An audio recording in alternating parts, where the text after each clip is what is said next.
नमस्कार।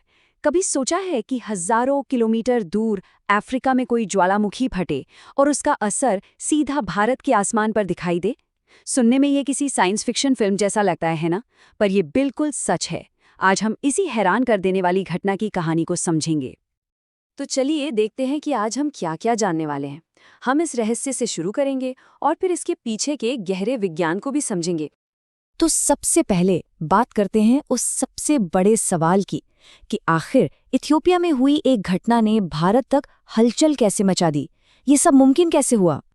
सवाल बिल्कुल सीधा है। अफ्रीका के एक ज्वालामुखी से निकली राख भला भारत के आसमान में क्या कर रही थी?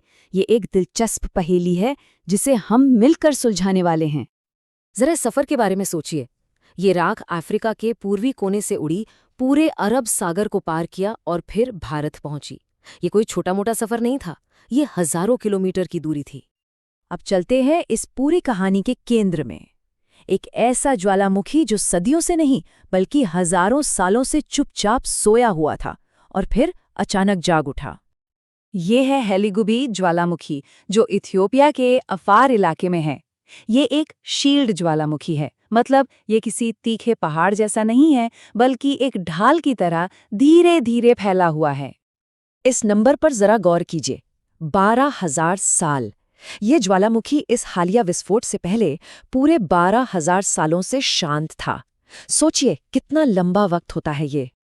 तो ठीक है, ज्वालामुखी फट गया, पर सबसे जरूरी सवाल अब भी वही है कि आखिर इसकी राख ने इतनी लंबी यात्रा की कैसे? इस सवाल का जवाब छिपा है ऊंचाई में। ये राख का गुबार जमीन के पास नहीं था, बल्कि ये वायुमंडल में लगभग 14 से 15 किलोमीटर ऊपर तक पहुंच गया था।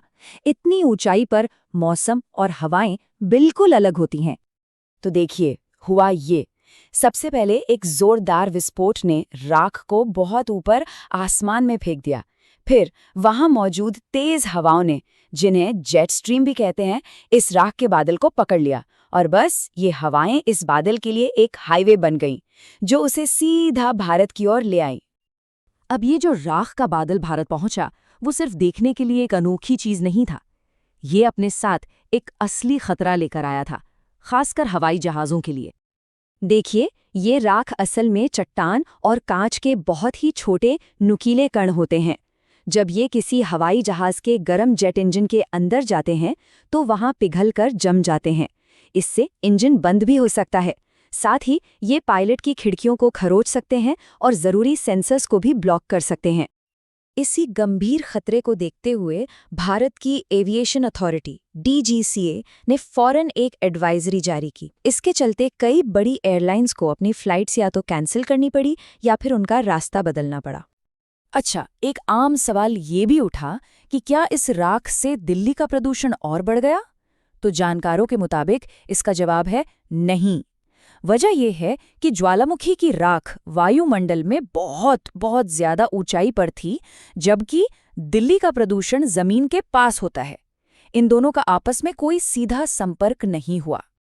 चलिए, अब तक हमने ये समझ लिया कि क्या हुआ और कैसे हुआ, पर अब थोड़ा और गहराई में चलते हैं और ये जानते हैं कि ये सब शुरू ही क्यों हुआ। आखिर ये ज्वालामुखी फटा ही क्यों? इसका जवाब छिपा है टेक्टोनिक प्लेट्स में। हमारी धरती की जो ऊपरी सतह है वो असल में कई बड़े बड़े टुकड़ों से बनी है। ये टुकड़े हमेशा बहुत धीमी गति से खिसकते रहते हैं। और ये हेलीगुबी ज्वालामुखी एक बहुत ही खास और एक्टिव जगह पर मौजूद है, जिसे कहते हैं अफार ट्रिपल जंक्शन। यहाँ पर 3 विशाल प्लेट्स, अफ्रीकी, अरबी और सोमाली प्लेट, एक दूसरे से धीरे धीरे दूर जा रही हैं। अब सोचिए, जब ये विशाल प्लेटें एक दूसरे से दूर खिसकेंगी तो बीच की जमीन पतली हो जाएगी, उसमें दरारें पड़ेंगी और इन्हीं दरारों से धरती के अंदर का पिघला हुआ गर्म लावा, जिसे मैग्मा कहते हैं, ऊपर की तरफ आने लगता है और यही ज्वालामुखी विस्फोट की वजह बनता है। तो इस पूरी घटना से हमें क्या सीखने को मिलता है? इसका बड़ा मतलब क्या है?